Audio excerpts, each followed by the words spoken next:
Hello everyone, I am Jyoti Pannihetti, Assistant Professor in Commerce, Government First Grade College, Badagi. Today, in this session, I am going to explain about concept of internal audit, that is meaning and nature. So, what is internal audit? Internal audit is examination of books of accounts conducted by the salaried officials of a business. Means ಆಂತರಿಕ ಲೆಕ್ಕ ಪರಿಶೋಧನೆ. Internal ಆಡಿಟ್ಗೆ ಕನ್ನಡದಲ್ಲಿ ಏನಂತಾರೆ? ಆಂತರಿಕ ಲೆಕ್ಕ ಪರಿಶೋಧನೆ. So ಆಂತರಿಕ ಲೆಕ್ಕ ಪರಿಶೋಧನೆ ಅಂದರೆ ಒಂದು ಸಂಸ್ಥೆಯ ಲೆಕ್ಕಪತ್ರಗಳನ್ನು ಸಂಬಳಕ್ಕೆ ಇರ್ತಕ್ಕಂತಹ ಅಫಿಷಿಯಲ್ಸ್ಗಳು ಚೆಕ್ ಮಾಡೋದನ್ನು, ಎಕ್ಸಾಮಿನೇಷನ್ ಮಾಡೋದನ್ನು ಏನಂತ ಕರಿತೀವಿ? ಇಂಟರ್ನಲ್ ಆಡಿಟ್ ಅಂತ ಹೇಳಿ ಕರಿತೀವಿ. ಆಡಿಟ್ ಅಂತಂದರೆ ನಿಮಗೆ ಗೊತ್ತಿದೆ ಏನು? ಲೆಕ್ಕ ಪರಿಶೋಧನೆ. ಅದನ್ನು ಯಾರು ಕೈಗೊಳ್ತಾರ? ಒಬ್ಬ ಇಂಡಿಪೆಂಡೆಂಟ್ ಎಕ್ಸ್ಟರ್ನಲ್ ಪರ್ಸನ್ ಕೈಗೊಳ್ತಾನೆ. ಆದರೆ ಇಲ್ಲೂ ಕೂಡ ಆಡಿಟ್ ಅಂತಲೇ ಬಳಸ್ತೀವಿ, ಇಂಟರ್ನಲ್ ಆಡಿಟ್ ಅಂತಲೇ. ಹಾಗಿದ್ರೆ ಅದಕ್ಕೂ ಏನು ವ್ಯತ್ಯಾಸ ಅಂತಂದರೆ, ಇಂಟರ್ನಲ್ ಆಡಿಟನ್ನು ಆಡಿಟರೇ ಮಾಡಿದರೂ ಕೂಡ he is an employee of an organisation. ಅಂದರೆ ಅವನು ಸಂಸ್ಥೆಯ ಕೆಲಸಗಾರನಾಗಿರ್ತಾನೆ, ಅವನನ್ನು ಮ್ಯಾನೇಜ್ಮೆಂಟು ಅಪಾಯಿಂಟ್ಮೆಂಟ್ ಮಾಡಿರುತ್ತೆ. ಆದರೆ ಎಕ್ಸ್ಟರ್ನಲ್ ಆಡಿಟಲ್ಲಿ ಏನಾಗುತ್ತೆ? ಅವನು ಸಂಸ್ಥೆಯ ಕೆಲಸಗಾರನಲ್ಲ, ಅವನು ಸ್ವತಂತ್ರ ವ್ಯಕ್ತಿ. ಅವನೇನು ಮಾಡ್ತಾನೆ? ಶೇರ್ ಹೋಲ್ಡರ್ಸಿಂದ ಅಪಾಯಿಂಟ್ ಆಗಿರ್ತಾನೆ. ಅವನು ಕಂಪನಿಯ ಲೆಕ್ಕಪತ್ರಗಳನ್ನು ವರ್ಷದ ಕೊನೆಯಲ್ಲಿ ಬಂದು ಚೆಕ್ ಮಾಡಿ ಹೇಳ್ತಾನೆ. ಇಂಟರ್ನಲ್ ಆಡಿಟ್ ಅಂತಂದ್ರೆ ಸ್ಯಾಲ್ರಿಡ್ ಪೀಪಲ್ಲೇ ಚೆಕ್ ಮಾಡ್ತಕ್ಕಂಥದ್ದು. ಮತ್ತು ಥ್ರೂ ಔಟ್ ದಿ ಇಯರ್, ಇಡೀ ವರ್ಷ ಅವ್ರ ಕೆಲಸ ಏನಾಗಿರುತ್ತೆ? ಬುಕ್ಸ್ ಆಫ್ ಅಕೌಂಟ್ಸ್ಗಳನ್ನು ಎಕ್ಸಾಮೈನ್ ಮಾಡೋದೇ ಆಗಿರುತ್ತೆ, ಸ್ಕ್ರೂಟಿನೈಸ್ ಮಾಡೋದೇ ಆಗಿರುತ್ತೆ. ಅದಕ್ಕೆ ಏನೇನು ಕರೀತಾರೆ? ಇಂಟರ್ನಲ್ ಆಡಿಟ್ ಅಂತ ಹೇಳಿ ಕರೀತಾರೆ. So nature of internal audit. Internal ಆಡಿಟಿನ ಲಕ್ಷಣ ಏನು ಅಂತ. So internal audit has its independent status in the organisation. So maintains its independent position. Of course it is appointed or by the management. Internal auditor ಮಾಡ್ತಕ್ಕಂಥ ಲೆಕ್ಕ ಪರಿಶೋಧನೆಗೆ internal audit ಅಂತ ಹೇಳಿ ಕರಿತೀವಿ. ಸೊ ಇಂಟರ್ನಲ್ ಆಡಿಟರು ಮ್ಯಾನೇಜ್ಮೆಂಟಿಂದ ಅಪಾಯಿಂಟ್ ಆದರೂ ಕೂಡ he is having his own independent status.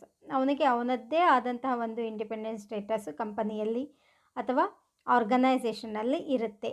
ಹೀಗಾಗಿ ಹಿ ಮೇಂಟೈನ್ಸ್ ಹಿಸ್ ಓನ್ ಪೊಸಿಷನ್. ಅದಕ್ಕೆ ಅವನದೇ ಆದ ಒಂದು ಸ್ವತಂತ್ರ ಪೊಸಿಷನನ್ನು ಅವನೇನು ಮಾಡ್ತಾನೆ? ಮೇಂಟೈನ್ ಮಾಡ್ತಾನೆ. Next, internal audit is totally free from managerial functions. It indirectly helps in formulating executive decisions. So ಇದು ಅಪಾಯಿಂಟ್ ಆಗಿರೋದು ಮ್ಯಾನೇಜ್ಮೆಂಟಿಂದನೇ ಆದರೂ ಕೂಡ it is totally free from managerial functions. ಅಂದ್ರೆ ಮ್ಯಾನೇಜ್ಮೆಂಟು ಇದ್ರಕ್ಕೆ ಏನೂ ತಲೆ ಹಾಕೋಂಗಿಲ್ಲ. ಅಂದರೆ ಒಬ್ಬ ಇಂಟರ್ನಲ್ ಆಡಿಟರು ಅವನಿಗೆ ಹೆಂಗೆ ಬೇಕೋ ಆ ರೀತಿ, ಅಂದರೆ ಸರಿಯಾಗಿ ಅವನ ಕೆಲಸವನ್ನು ನಿರ್ವಹಿಸ್ಕೊಂಡು ಹೋಗ್ತಾನೆ. ಅವನ ಕೆಲಸದಲ್ಲಿ ಮ್ಯಾನೇಜ್ಮೆಂಟ್ ಏನು ಮಾಡೋದಿಲ್ಲ? ಮಧ್ಯೆ ಪ್ರವೇಶ ಮಾಡೋದಿಲ್ಲ. ಹಂಗೆ ಮಾಡೋದ್ರಿಂದ it indirectly helps in formulating executive decisions. ಅಂದರೆ ಈ ರೀತಿ ಅದು ಸ್ವತಂತ್ರವಾಗಿ ತನ್ನ ಕೆಲಸವನ್ನು ಮಾಡ್ಕೊಂಡು ಹೋಗ್ತಾ ಇರೋದ್ರಿಂದ ಮತ್ತು ಮ್ಯಾನೇಜ್ಮೆಂಟಿಂದ ಫ್ರೀ ಇರೋದ್ರಿಂದ ಎಕ್ಸಿಕ್ಯೂಟಿವ್ ಡಿಸಿಷನ್ಸ್ಗಳನ್ನು ಫಾರ್ಮುಲೇಟ್ ಮಾಡಲಿಕ್ಕೆ ಇಂಟರ್ನಲ್ ಆಡಿಟ್ ಏನು ಮಾಡುತ್ತೆ? ಸಹಾಯವನ್ನು ಮಾಡುತ್ತೆ. ಇನ್ನು ನೆಕ್ಸ್ಟ್ ಬರ್ತಕ್ಕಂಥದ್ದು, internal audit maintains it's regular watch and constant review over accounting and financial matters. ನಾನು ಹೇಳಿದೆ, ಎಕ್ಸ್ಟರ್ನಲ್ ಆಡಿಟರ್ ಏನು ಮಾಡ್ತಾನೆ? ವರ್ಷಕ್ಕೆ ಒಮ್ಮೆ ಬರ್ತಾನೆ. ಅದು ವರ್ಷದ ಕೊನೆಯ ತಿಂಗಳಲ್ಲಿ ಬಂದು, ನಿಮಗೆಲ್ಲ ಗೊತ್ತಿದೆ ಆಡಿಟ್ ನಡೆಯತ್ತೈತ್ರಿ ಅಂತೇಳಿ ಹೇಳ್ತಿರ್ತಾರೆ. ಅಂದ್ರೆ ಒಬ್ಬ ಎಕ್ಸ್ಟರ್ನಲ್ ಆಡಿಟರು ವರ್ಷದ ಕೊನೆಯಲ್ಲಿ ಬಂದು ಏನು ಮಾಡ್ಕೊಟ್ಟು ಹೋಗ್ತಾನೆ? ಆಡಿಟಿಂಗನ್ನು ಮಾಡಿಕೊಟ್ಟು ಹೋಗ್ತಾನೆ. ಆದರೆ ಇಂಟರ್ನಲ್ ಆಡಿಟ್ ಅನ್ನೋದು ಇದು ಕಂಟಿನ್ಯೂಸ್ ಆಡಿಟ್ರಿ. ಅಂದರೆ ವರ್ಷ ಪೂರ್ತಿ ಅವ್ರೇನು ಮಾಡ್ತಿರ್ತಾರೆ? ಚೆಕ್ ಮಾಡ್ತಿರ್ತಾರೆ. ಅದು ಪ್ರತಿದಿನ ಇರ್ಬೋದು, ವಾರಕ್ಕೊಮ್ಮೆ ಇರ್ಬೋದು, ತಿಂಗಳಿಗೊಮ್ಮೆ ಇರ್ಬೋದು. ಒಟ್ಟು ಕೆಲಸ ಏನಿರುತ್ತೆ ಅಲ್ಲಿ ಕಂಟಿನ್ಯೂಯಸ್ ಆಗಿ ನಡೀತಾ ಇರುತ್ತೆ. ಹೀಗಾಗಿ ರೆಗ್ಯುಲರ್ ವಾಚ್ ಈಸ್ ಪಾಸಿಬಲ್. ಅಂದರೆ ಪ್ರತಿದಿನ ನಡೀತಕ್ಕಂತಹ ಟ್ರಾನ್ಸಾಕ್ಷನ್ಸ್ಗಳ ಮೇಲೆ ನಿಗಾ ವಹಿಸಲಿಕ್ಕೆ ಸಹಾಯ ಮಾಡುತ್ತೆ. ಆ್ಯಂಡ್ ಕಾನ್ಸ್ಟಂಟ್ ರಿವ್ಯೂ, ಕಾನ್ಸ್ಟಂಟಾಗಿ ಅಂದರೆ ನಿಶ್ಚಿತವಾಗಿ ಅಲ್ಲೇನಾಗ್ತಾ ಇರುತ್ತೆ? ಅಕೌಂಟಿಂಗ್ ಮತ್ತು ಫೈನಾನ್ಷಿಯಲ್ ಮ್ಯಾಟ್ರಸ್ ಮೇಲೆ ರಿವ್ಯೂ ಪುನರ್ ಪರಿಶೀಲನೆ ಅಂದರೆ ಪದೇ ಅಲ್ಲಿ ಚೆಕ್ ಆಗ್ತಾ ಇರುತ್ತೆ. ಅಂದರೆ ಒಬ್ಬನೇ ವ್ಯಕ್ತಿ ಮಾಡ್ತಾ ಇದ್ದಾನೆ ಅಂತಲ್ಲ, ಒಬ್ಬರ ಕೆಲಸವನ್ನು ಇನ್ನೊಬ್ಬರು ಚೆಕ್ ಮಾಡ್ತಿರ್ತಾರೆ. ಅಂದರೆ ಚೈನ್ ಸಿಸ್ಟಮಲ್ಲಿ ಅವ್ರು ವರ್ಕ್ ಆಗ್ತಾ ಇರುತ್ತೆ. ಸೊ ನಾ ಮಾಡಿದ ಕೆಲಸ ಕ್ರಾಸ್ ವೆರಿಫೈ ಆಗಿ ಬೇರೆಯವರು ಕೂಡ ಆ ಕೆಲಸ ಮಾಡುವಾಗ ಅಲ್ಲಿ ಕ್ರಾಸ್ ವೆರಿಫೈ ಆಗ್ತಾ ಇರುತ್ತೆ. ಅರ್ಥ ಆಯ್ತಾ? ನಂಗೆ ಗೊತ್ತಿಲ್ಲದೇನೂ ಕೂಡ ಅಲ್ಲಿ ಏನಾಗ್ತಾ ಇರುತ್ತೆ, ಕೆಲಸಗಳು ಚೆಕ್ ಆಗ್ತಾ ಇರ್ತವೆ. ಸೊ ಕಾನ್ಸ್ಟಂಟ್ ರಿವ್ಯೂ ಇರುತ್ತೆ. ಇಂಟರ್ನಲ್ ಕಂಟ್ರೋಲ್ ಸಿಸ್ಟಮ್ ಇರೋದ್ರಿಂದ ಕಾನ್ಸ್ಟಂಟ್ ರಿವ್ಯೂ ಅಲ್ಲಿ ಸಾಧ್ಯ ಆಗುತ್ತೆ.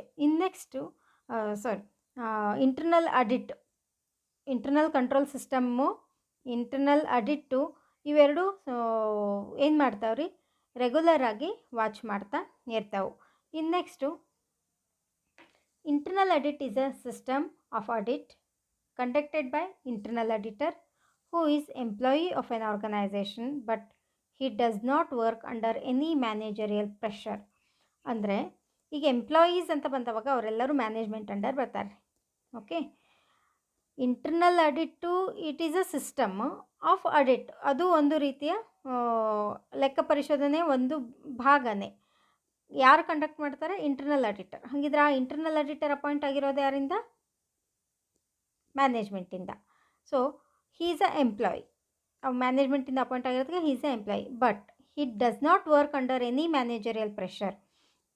ಅಯ್ಯೋ ಅವ್ರು ನನ್ನನ್ನು ಅಪಾಯಿಂಟ್ಮೆಂಟ್ ಮಾಡಿದಾರಪ್ಪ, ಅವ್ರು ಹೇಳ್ದಂಗೆ ಕೇಳಬೇಕು.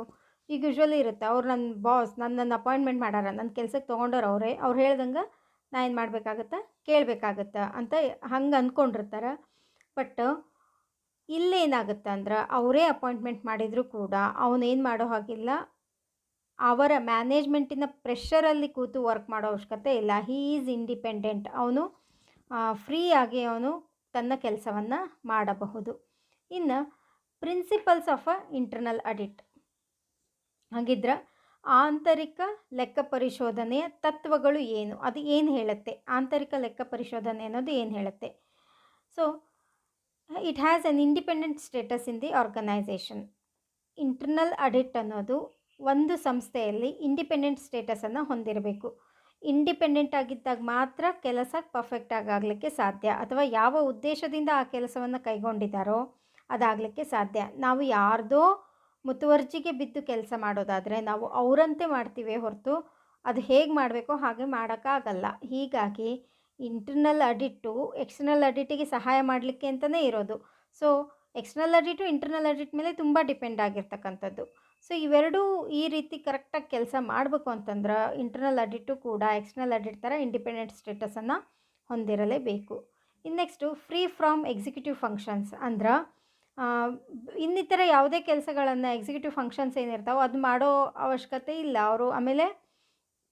ಅವರು ಬಂದು ಇವರ ಕೆಲಸದಲ್ಲಿ ಮಧ್ಯಸ್ಥಿಕೆ ವಹಿಸುವಂತಹ ಪ್ರಮೇಯ ಬರೋದಿಲ್ಲ. ಅವರು ಇಂಡಿಪೆಂಡೆಂಟಾಗಿ ಏನು ಮಾಡ್ತಿರ್ತಾರೆ, ವರ್ಕ್ ಮಾಡ್ತಿರ್ತಾರೆ. ನೆಕ್ಸ್ಟ್ ಬರ್ತಕ್ಕಂಥದ್ದು objective should be let down clearly. ಅಂದರೆ ಇಂಟರ್ನಲ್ ಆಡಿಟಿನ ಆಬ್ಜೆಕ್ಟಿವ್ಸನ್ನು ಕ್ಲಿಯರ್ ಕಟ್ಟಾಗಿ ನಾವೇನು ಮಾಡಬೇಕಾಗಿರುತ್ತೆ, ಅಲ್ಲಿ ಮೆನ್ಷನ್ ಮಾಡಿರಲೇಬೇಕಾಗುತ್ತೆ. ಸೊ ಕ್ಲಿಯರ್ ಕಟ್ಟಾಗಿ ಮೆನ್ಷನ್ ಮಾಡಿದಾಗ ಅದರ ಪ್ರಕಾರನೇ ಅಲ್ಲಿ ಏನಾಗ್ತಾ ಹೋಗುತ್ತೆ, ಕೆಲಸಗಳು ನಡೀತಾ ಹೋಗುತ್ತೆ. Next it may investigate any authority at any time. Means internal auditor ಒಬ್ಬ ವ್ಯಕ್ತಿಯಿಂದ ಅಪಾಯಿಂಟ್ ಆಗಿ ಬಂದಿದ್ದಾನೆ ಮ್ಯಾನೇಜ್ಮೆಂಟಿಂದ, ಹೌದಾ?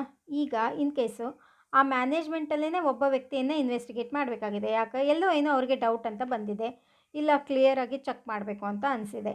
ಸೊ ಏನು, ನನ್ನಿಂದ ಅಪಾಯಿಂಟ್ ಆಗಿ, you have been appointed by me only, you are going to investigate me like that. The management should not ask any such questions to the internal auditor, because internal auditor is having that authority to investigate any person at any time. ಯಾವುದೇ ಸಂದರ್ಭದಲ್ಲಿ, ಯಾವುದೇ ಸಮಯದಲ್ಲಿ, ಯಾವುದೇ ವ್ಯಕ್ತಿಯನ್ನು, ಅಂದರೆ ಕಂಪನಿಗೆ ಸಂಬಂಧಪಟ್ಟಂತಹ ಯಾವುದೇ ವ್ಯಕ್ತಿಗಳನ್ನು ಅವನೇನು ಮಾಡಬಹುದು, ಇನ್ವೆಸ್ಟಿಗೇಟ್ ಮಾಡಬಹುದು. In last one, selection of a right staff. Right staff ಅಂತಂದರೆ ಈ ಇಂಟರ್ನಲ್ ಆಡಿಟಿಗೆ ಬೇಕಾದಂತಹ ವ್ಯಕ್ತಿಗಳೇನು ಬರ್ತಾರಲ್ರಿ, ಇಂಟರ್ನಲ್ ಆಡಿಟ್ ಅಂದ ಮಾತ್ರಕ್ಕೆ ಇಂಟರ್ನಲ್ ಆಡಿಟರ್ ಒಬ್ಬನೇ ಮಾಡ್ತಾನೆ ಅಂತ ಅಂದ್ಕೊಳ್ಳೋದಲ್ಲ.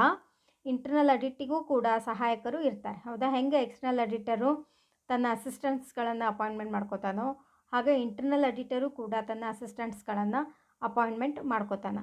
ಸೊ ಅವರ ಅಪಾಯಿಂಟ್ಮೆಂಟ್ ಮಾಡ್ಕೊಳ್ಳುವಾಗ ಅವನಿಗೆ ಸೆಲೆಕ್ಟ್ ಮಾಡ್ತಕ್ಕಂತಹ ಅವನ ಸ್ಟಾಫನ್ನು ಸೆಲೆಕ್ಟ್ ಮಾಡ್ತಕ್ಕಂತಹ ಹಕ್ಕು ಅವನಿಗೆ ಇದೆ. ಅವನಿಗೆ ಯಾರು ಬೇಕೋ ಅವರನ್ನು ಅವನು ತಗೋತಾನೆ. So this is all about what principles of a internal audit. So ಈಗ ನಾವೇನು ನೋಡಿದ್ವಿ, ಇಂಟರ್ನಲ್ ಆಡಿಟ್ಟು, ಅದರ ನೇಚರು ಮತ್ತು ಅದರ ಪ್ರಿನ್ಸಿಪಲ್ಸ್ಗಳನ್ನು ನೋಡಿದ್ವಿ. So thank you for patience hearing.